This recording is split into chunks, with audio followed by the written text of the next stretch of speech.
pánico, dolor y destrucción de la humanidad. Eso es lo que la gente piensa cuando se habla de armas nucleares. Cada cierto tiempo, el tema de las armas nucleares vuelve a la palestra.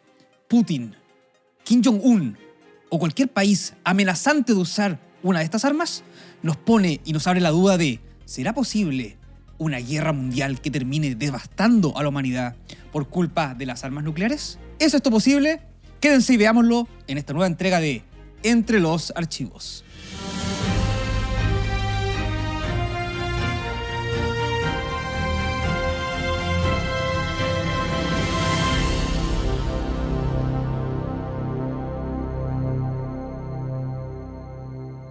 Desde hace cerca de 80 años, desde que se disparó la primera arma nuclear, o atómica,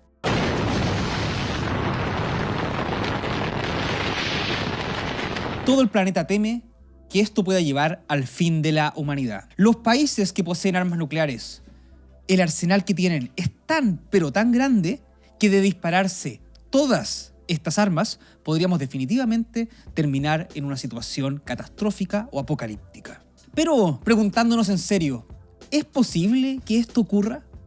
¿Es realmente posible y factible a corto plazo de que los países utilicen estas armas y nos veamos inmersos en esta tragedia global?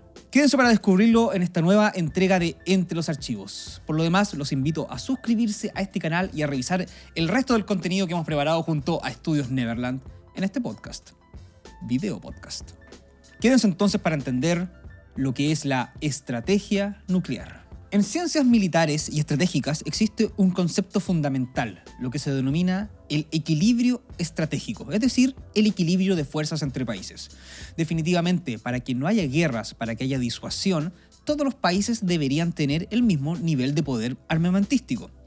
Es decir, si yo no quiero ser invadido por otro país, tengo que por lo menos tener las mismas capacidades, si no más altas. Es ahí donde se empieza a desarrollar lo que se llaman las carreras armamentísticas. Es decir, si mi posible adversario tiene 4 de fuerza, yo voy a querer tener 4 o 5 o ojalá 6. Cuando yo tenga 6, mi adversario va a querer tener 6 o 7 u 8. Y todos los países empiezan a desarrollar capacidades armamentísticas para ponerlos igual o superior a sus posibles adversarios.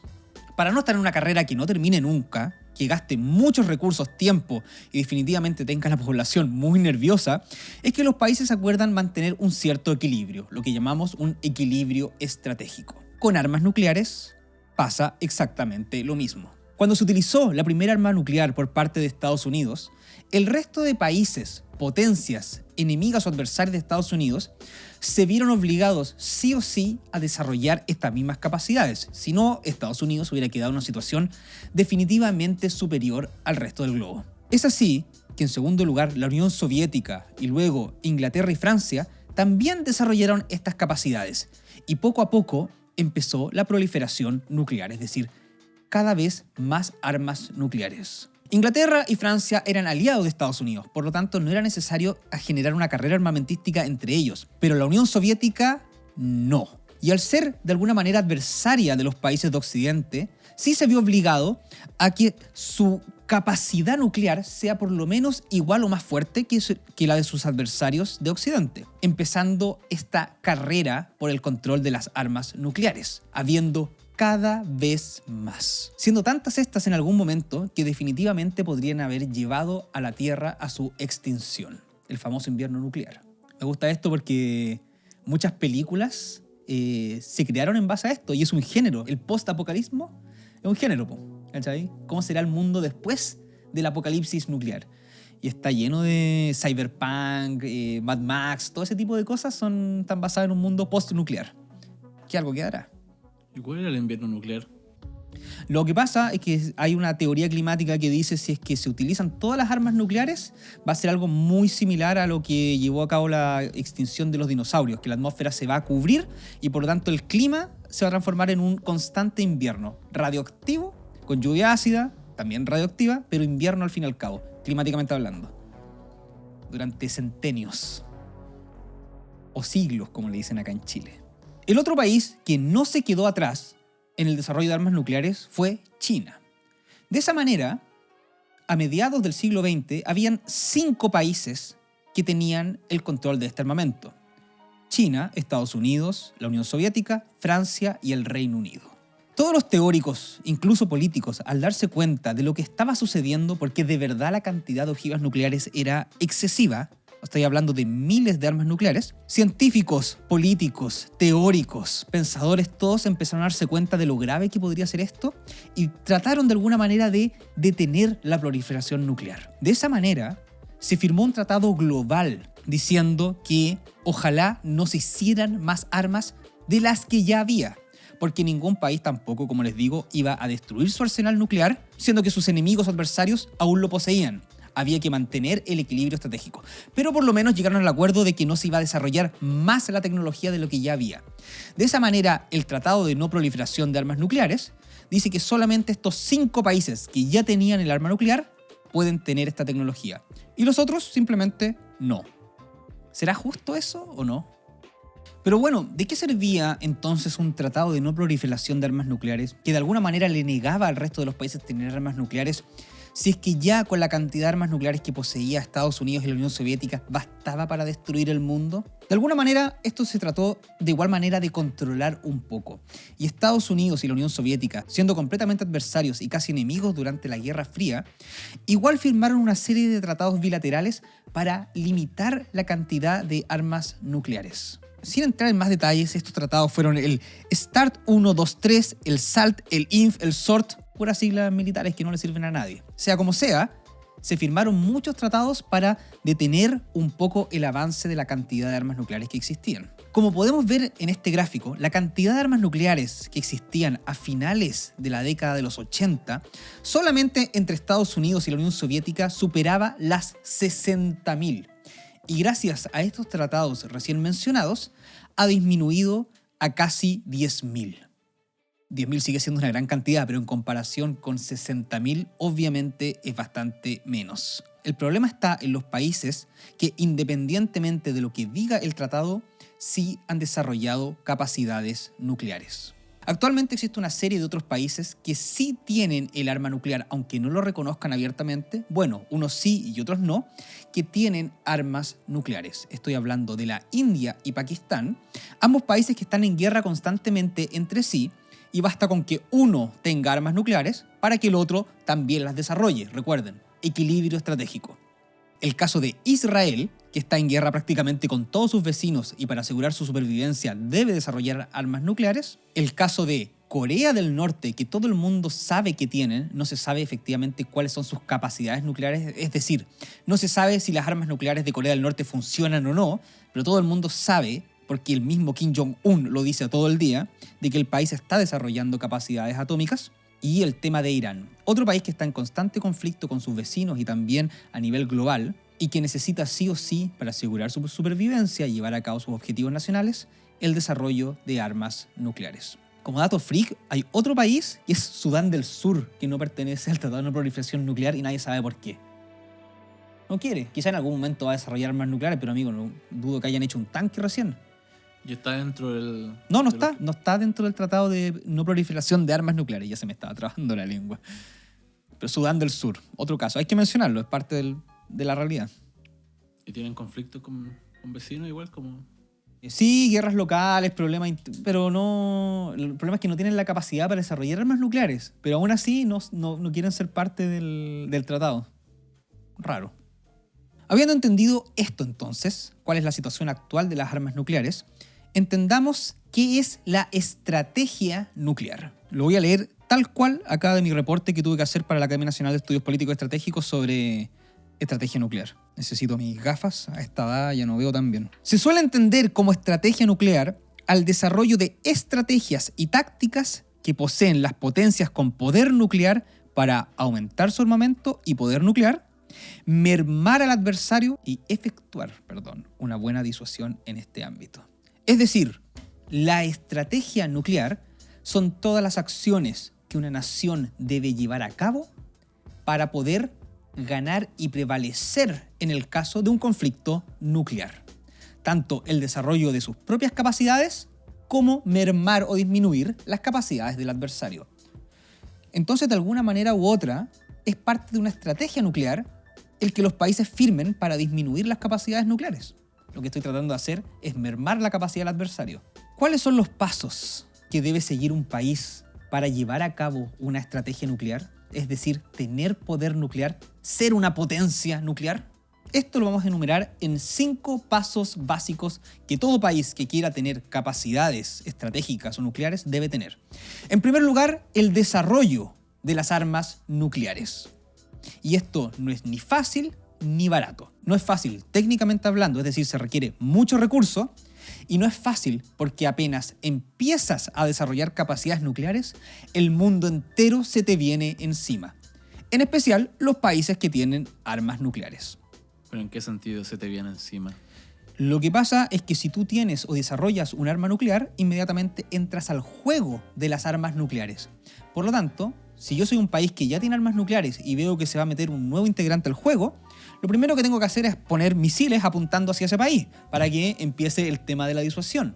No quiero eso, me sale caro, entonces voy a hacer todo lo posible para que no lleven a cabo un desarrollo de armas nucleares porque es un peligro para mi país que entre un nuevo integrante al juego nuclear. Es lo que pasa con Estados Unidos e Irán. Irán está tratando de desarrollar capacidades nucleares y Estados Unidos hace todo lo posible, sanciones, criminalización, etcétera, incluso hackeos para evitar el desarrollo nuclear. Uno de los casos de hackeo como más conocidos del mundo y reconocidos, que fue bastante ingenioso, fue en Irán, que ellos tenían una planta de enriquecimiento de uranio y le metieron un virus. Y el virus, ¿sabéis cómo lo metieron? Tiraron un pendrive al estacionamiento. Y pasó un operador, dijo, ¡oh, un pendrive! Y lo conectó. Y el virus lo retrasó como 5 años. Bueno, es conocido internacionalmente ese caso de hackeo por eso. Así que ya saben, si van caminando por un estacionamiento y encuentran un pendrive bonito de perrito, de barco, no lo pongan en su sistema operativo de desarrollo de armas nucleares que tienen en casa, pues obviamente. ¿Cómo se desarrollan capacidades nucleares? Ahí entra el juego del enriquecimiento del uranio. Si uno encuentra una piedra de uranio en el suelo, esa piedra no es radioactiva, es una piedra prácticamente común y corriente.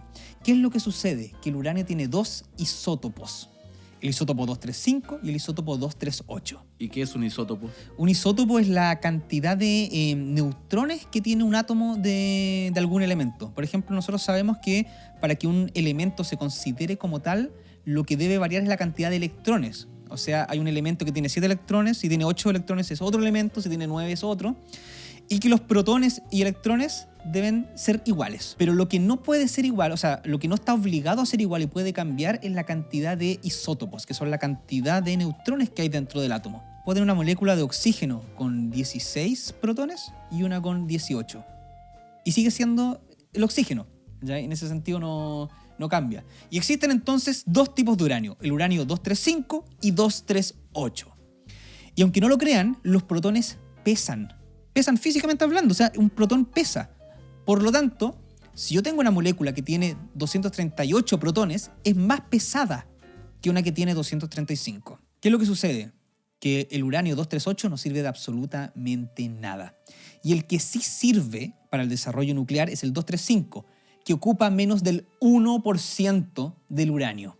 Por lo tanto, necesitamos enriquecerlo. Eso quiere decir que haya más concentración de uranio 235. ¿Y cómo se hace eso? Con una centrífuga, así tal cual.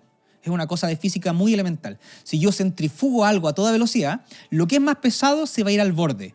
Y como el uranio 238 es más pesado, se va al borde, dejando al centro el 235.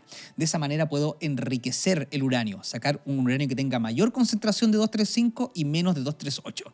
El uranio, para una planta nuclear que tiene una gran cantidad de maquinarias y espacio físico, basta con que haya una concentración del 4% aproximadamente para arriba de uranio 235. Es decir, paso del 1% que hay en la naturaleza al 4%. Pero para el desarrollo de armas nucleares se necesita una cifra de uranio 235 superior al 90%. Por lo tanto, hay que enriquecer el uranio bien enriquecido, o sea, un uranio del bueno. Este proceso requiere millones de dólares, instalaciones enormes y por lo tanto es imposible hacerlo en secreto. Y cuando no se hace en secreto, el resto de países sabe que lo estás haciendo y te imponen sanciones y harán todo lo posible porque tú no lo hagas. De hecho, en la película Top Gun, en la 2, toda la misión se trata de ir a destruir una planta de enriquecimiento de uranio de un país no alineado, de un país enemigo que está enriqueciendo uranio ilegalmente, hay que ir a destruir su planta. Y bueno, esa es la primera vulnerabilidad, como dijimos, tener una planta de enriquecimiento de uranio que puede ser destruida o hackeada o directamente no tienes cómo justificarla.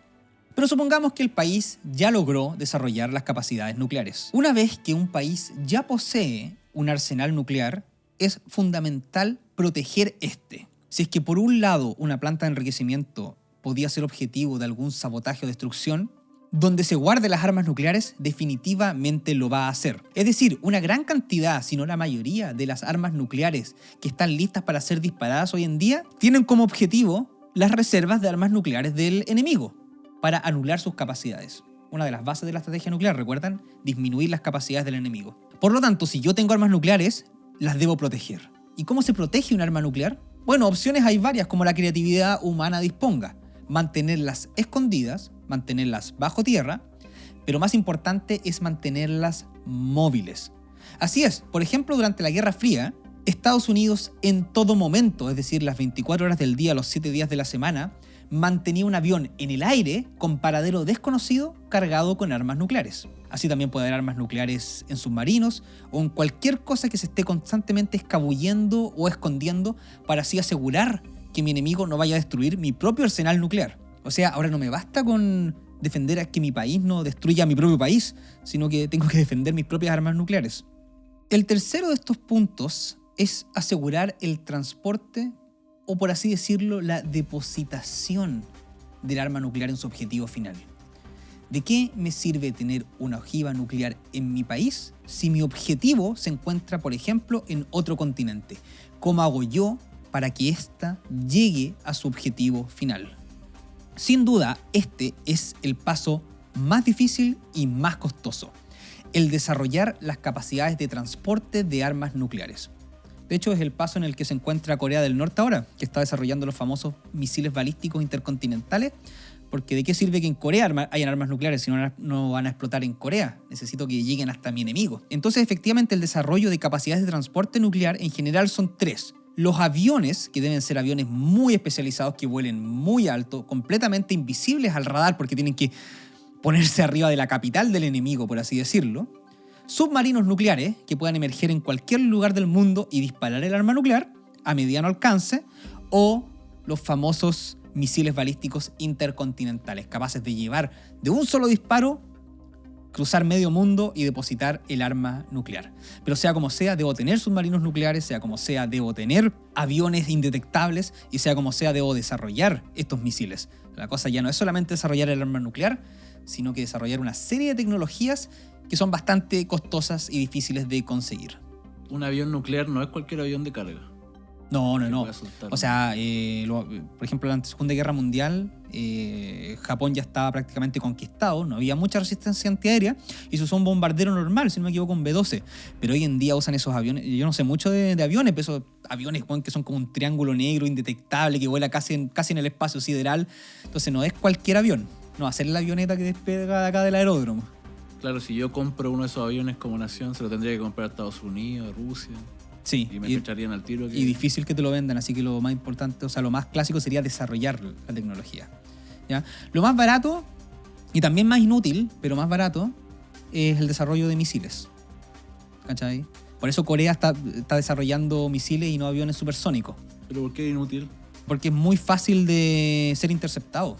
Casi todos los sistemas de armas son capaces de interceptarlo y están diseñados para eso. ¿Cuál es el punto 4 entonces? Si yo veo o si yo pertenezco, soy parte del juego nuclear y me estoy dando cuenta que cualquier país es capaz de depositar armas nucleares en mi territorio, debo desarrollar sí o sí un sistema de defensa que impida que esto ocurra. Este sistema de defensa es, en primer lugar, la capacidad de desarrollo de misiles balísticos que sean capaces de destruir el arsenal nuclear del adversario, y también serie de radares, misiles antiaéreos, submarinos, todo lo que sea capaz de proteger cualquier forma de que el enemigo deposite una ojiva nuclear en su objetivo, que es mi territorio. Y el quinto punto, muy parecido al anterior y también quizás un poco más abstracto, pero no más importante, es que se debe hacer todo eso, hoy en día como está la cosa, en simplemente un par de minutos. Cualquier país que pertenece al juego nuclear debe tener las capacidades de detección y anulación y de contraataque ante cualquier ataque nuclear que puede ocurrir en cualquier momento. Es decir, debo tener tecnologías tales que un día jueves a las 10 de la mañana yo detecto que mi país está siendo atacado por armas nucleares, apretar el botoncito y que se desplieguen no solo los sistemas de defensa, sino que de contraataque y que finalmente empiece el caos nuclear. Como se dan cuenta, no solamente desarrollar armas nucleares, sino que para pertenecer al juego nuclear hay que cumplir toda esta serie de otros requisitos que hacen que definitivamente la cosa se complique y se vuelva bastante más costosa. Porque sí o sí una cosa tienes que tener en cuenta es que cuando entras al juego de las armas nucleares, todos los otros países que tienen armas nucleares te van a poner en la mira de sus objetivos militares. Oye, ¿y Hiroshima, Nagasaki en ese suceso no había defensa? No. Y no, tampoco nadie sabía que existía el arma nuclear. A partir de este último punto que mencionamos, es decir, la capacidad que debe tener un país para responder con un ataque nuclear a otro ataque nuclear, es que se basa y se construye la teoría del MAT, que significa Mutual Assured Destruction o destrucción mutua asegurada. Es decir, cuando el primer país dispare un arma nuclear, se acaba la humanidad. Lo que en teoría de juego se escribió como 1 más 1, es decir, toda mi capacidad más toda tu capacidad, 1 más 1 igual a 0. Es decir, el fin de la humanidad. Nadie ganó absolutamente nada. Y como todos se dieron cuenta de que disparar un arma nuclear al final era más infructuoso que provechoso, porque de verdad se podía acabar el mundo, es que nunca más se volvió a utilizar esta. Y ahí viene una de las teorías más interesantes de la política realista, en la cual yo firmemente creo, que es que debido a las armas nucleares, nunca más volvió a haber guerras mundiales. Todo el mundo cree que las armas nucleares van a ser una guerra aún más destructiva, pero esta teoría dice que debido a las armas nucleares es que no ha habido esta guerra destructiva, porque aún la razón ha primado. Después de la Segunda Guerra Mundial, se firmó la Carta de las Naciones Unidas, que de alguna manera limita bastante los conflictos armados, porque su objetivo era mantener la paz y al mismo tiempo se desarrollaron las capacidades nucleares. Pregúntense ustedes, el hecho que durante todo el siglo XX o después de la Segunda Guerra Mundial hasta el día de hoy no haya habido guerras entre potencias nucleares, porque entre países chicos sí, se debe a la Carta de Naciones Unidas o a la existencia de armas nucleares. ¿Qué piensan ustedes? Lo pueden dejar en los comentarios. ¿Se le puede llamar paz a esa constante tensión? Se le puede llamar paz. Creo que sí. De hecho, el mundo antes de esto, la cantidad de guerras, obviamente los eran guerras con arcabuces y con espadas, pero las potencias pasaban en guerra una semana tras otra. Y hoy en día llevamos muchos años donde hay un mundo medianamente tranquilo, por lo menos en lo referente a una guerra donde se pueden utilizar armas nucleares. Piensa que en Vietnam, Estados Unidos perdió humillantemente. O sea, por más que ganaba las batallas, no ganó nunca la guerra. ¿Y se pensó en usar armas nucleares? No, en ningún momento. O sea, está completamente sacada de la ecuación las armas nucleares. Vamos entonces a la pregunta cuya respuesta todos quieren saber. ¿Existe el peligro de que se utilicen armas nucleares, por lo menos en la brevedad? No puedo decir así muy simplemente si sí o si no, pero puedo dar 3 escenarios y cada uno tiene un diferente riesgo de que se puedan utilizar o no. El primero de ellos es la utilización de las armas nucleares convencionales de la manera convencional. Es decir, todo lo que acabo de explicar. Que 2 países con armas nucleares entren en guerra y que decidan utilizar armas nucleares y empiecen a bombardearse mutuamente, llevando a una destrucción nuclear pero sin precedentes. La probabilidad de que ocurra esto es prácticamente nula. Todos los países que desarrollan armas nucleares que están dentro del Tratado de No Proliferación Nuclear y varios que desarrollan armas y que no lo están, sí tienen una estrategia nuclear clara. Y esta es siempre 100% defensiva. Es decir, yo solamente voy a utilizar armas nucleares con quien trate de utilizar armas nucleares conmigo. Por lo tanto, si nadie toma la iniciativa, no debería existir este riesgo. Y es muy difícil que alguien tome la iniciativa existiendo ese riesgo. Ahí se ha formado este nuevo equilibrio. El segundo posible escenario, que sí puede ocurrir y es bastante más peligroso, es que algún grupo terrorista, alguna milicia o guerrilla, algo menor, que se salga del nivel estatal y que por lo tanto obviamente no están adscritos a ningún tratado internacional, se robe, consiga o construya un arma nuclear, quizás no con el poder de un arma nuclear convencional de una superpotencia, pero sí lo suficientemente destructiva para llevar a cabo un ataque armado con características nucleares.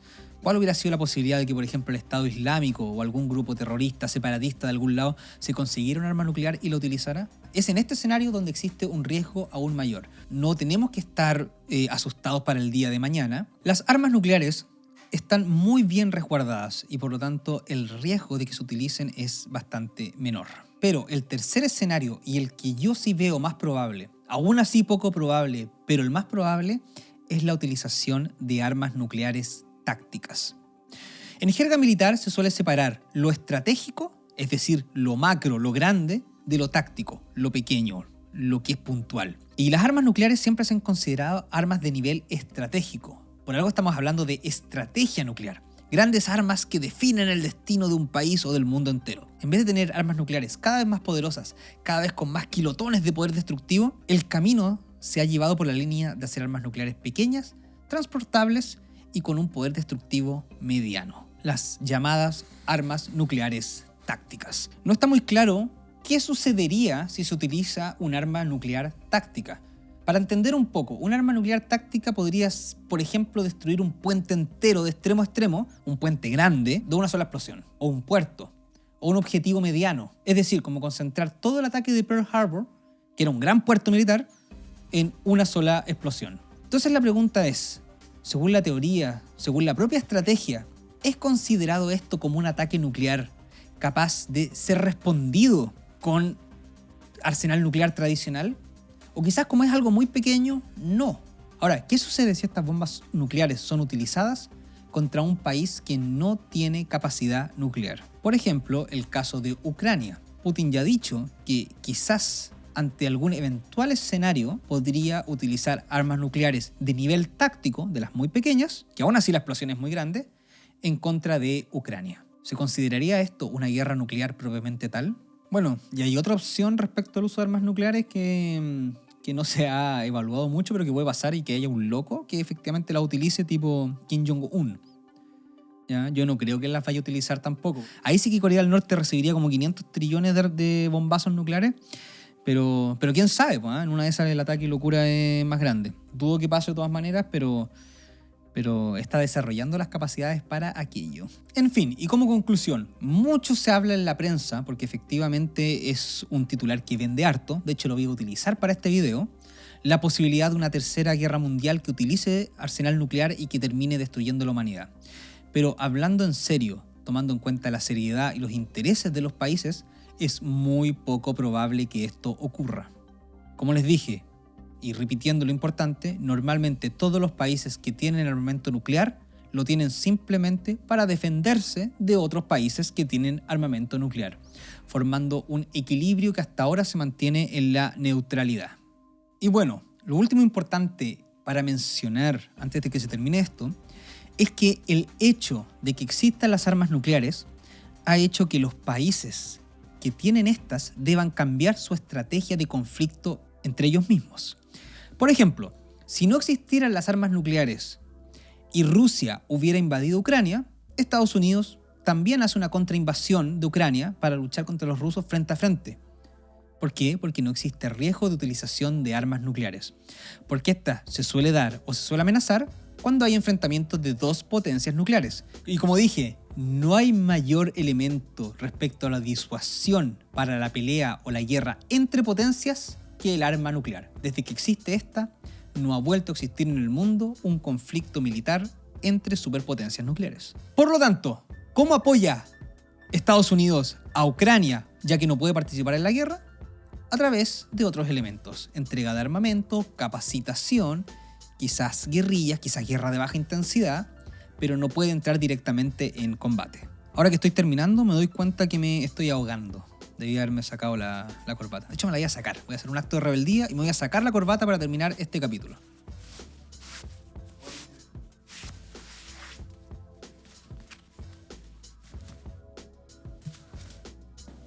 Quizás un punto importante que varias personas se preguntan al terminar este capítulo es Si es tan difícil desarrollar capacidades nucleares, recuerden los 5 puntos, ¿por qué aún así algunos países lo hacen?